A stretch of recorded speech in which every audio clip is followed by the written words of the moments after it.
What's up? Brandon Lilly here. I'm going to be talking to you today about eating for performance as a powerlifter. This is a question that I get a lot more lately, and I think that's really good from the aspect that I think it's important that powerlifters are starting to see themselves as athletes and understanding how important nutrition really is. One of the things that a lot of people say, when you hear a guy that's sponsored by a company talking about this, is, oh, he's just saying that because he has to. I don't have to say anything. Animal gives me the privilege to only speak about supplementation when I choose to. And that's something that I'm going to speak to you on because in the past, I've written how I was adamantly against the supplement industry, just from the simple fact that I felt that so many products that I had purchased when I was younger fell through. They didn't work for me.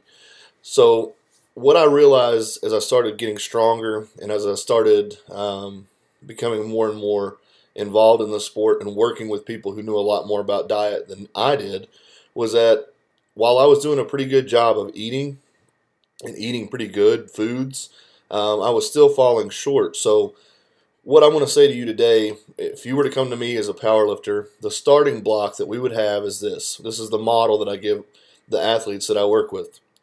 1 gram of protein per pound of body weight plus, I mean, you can go over that number, but we always want to shoot for that 1 gram per pound. 1 carb per pound of body weight and 0.5 grams of fat per pound of body weight. So for, say, a 300-pound lifter, or let's do a 200-pound lifter. 200-pound lifter, you've got 200 grams of protein, 200 carbs, 100 grams of fat. Very simple. What you want to do is you want to itemize that out, split it up over 6 meals, 5 meals possibly, but I prefer 6 just because of the way my schedule is, but 5 to 6 meals, and we'll do 5 meals just because of simple math. So that's going to give you 40 grams of protein, 40 grams of carbs, 20 grams of fat per meal. Very simple. Protein sources, if you're wanting to be strong in what I consider a peaking phase 10 weeks out from a meet, I switch all my protein to eggs, beef, salmon. If you're more in the off season, kind of in between meets, just trying to get through, I like chicken or tuna. I like to add those in. But beef and salmon, I guess because of their higher fat content, tend to make me a lot stronger, tend to make me feel a lot fuller a little bit longer than chicken does or tuna. One of the things I'll notice is I try to eat about every 2 to 2.5 hours. And when I'm eating tuna or chicken, I notice that I get hungrier much quicker. So I like that feeling of being full. So I enjoy that. Eggs, I usually eat for breakfast or my last meal of the day. I enjoy eggs. I know a lot of people don't. As the protein gets higher, I start using some just egg whites, but mostly I tend to say just keep the yolk in because there's good fats in there. There's a lot of good omegas and whatnot in there as well. So that's it for pretty much the protein sources. And again, I'm a masher. I'm a person who likes to make my digestion system work better. So I will buy ground beef, but I'll buy a high grade. I'll buy like ground sirloin, ground chuck, something like that. I don't just buy like the variety blend. I buy a higher grade, and I usually go grass fed. But what you get from having a ground versus a steak, the steak is much harder to digest. It's much harder on your digestion system. If you're eating that 4 times a day, 7 days a week, it adds up. Since I've started doing the ground beef and the mashing technique that I've talked about before, and basically all that is, I get everything on a plate and just kind of mash it together, break it down. My carb sources are always sweet potato or jasmine rice as for my main meals.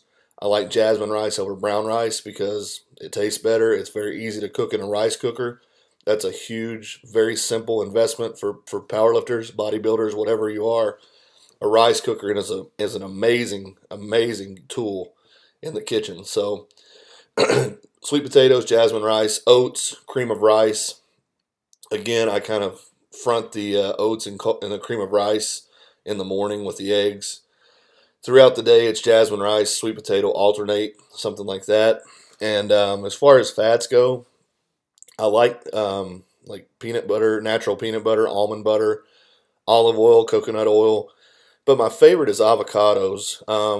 There's just tons and tons of good nutrients inside an avocado.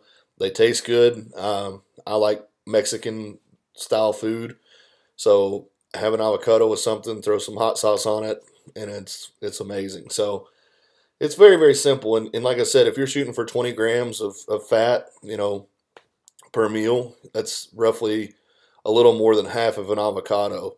So, it is what it is.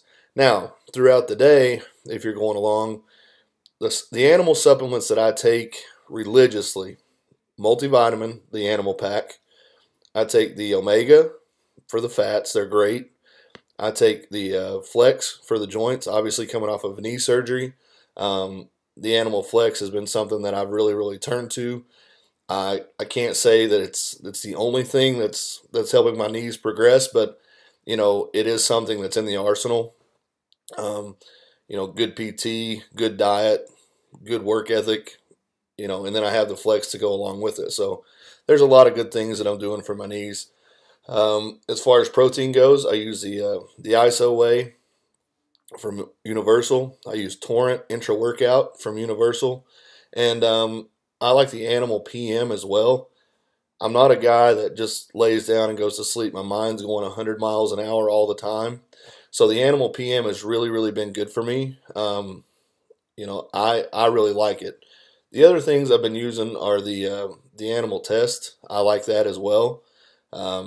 Again, would I go out and purchase all those if I was on a budget?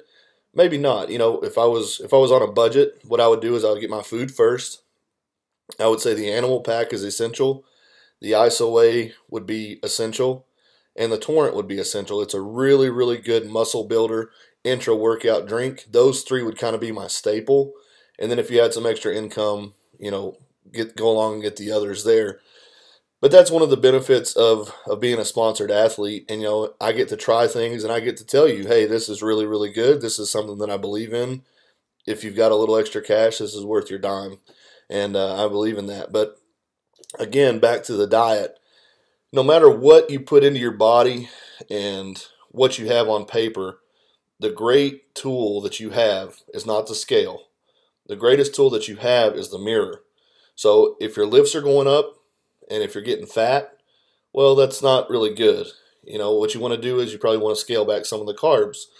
Look at the mirror. If you're staying the same or getting a little bit leaner and you're getting stronger, you're doing really well.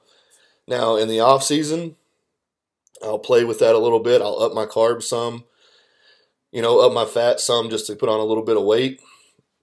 As the contest comes near, I'll kind of back everything back down. But I always use the mirror as my tool. I don't care what the scale says, as long as I'm getting stronger and as long as I don't look like a big fat blob, then I'm winning. That's really all I care about.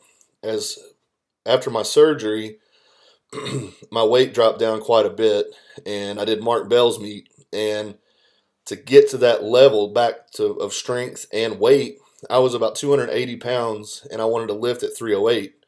So I had 28 pounds to gain, and I ended up getting around 315 or so. And what I did was I was like 1.25 to 1.5 grams of protein per pound, and I was well over 2 grams of carbs per meal, or per pound body weight, and that was putting me around 600 to 800 carbs, 600 on my off days, 800 on my training days, and I was just slamming food like crazy. But my body, having been to that level before, responded very well. I didn't get overly fat. I did get a little bit soft, but guys, the thing is, so many people ignore their fats, and those are what give you hormone balance, hormone regulation. They keep your hormones in check. So really, really pay attention to your diet. And I mean, you look at guys that Animal has. You got Dan Green, Garrett Griffin, all these guys. I mean, there's even more than that, but I'm just giving you two guys that stand out to me that look the part. They're strong, they look strong, they lift strong, but they all pay attention to their diet. They're doing every single thing right. And that's really the guys that inspired me to do it. So, hey, hats off to them. If you want to get big, if you want to get strong, it starts in the kitchen. Nothing will outwork your fork. So I'll catch you guys next time. Thanks for checking me out.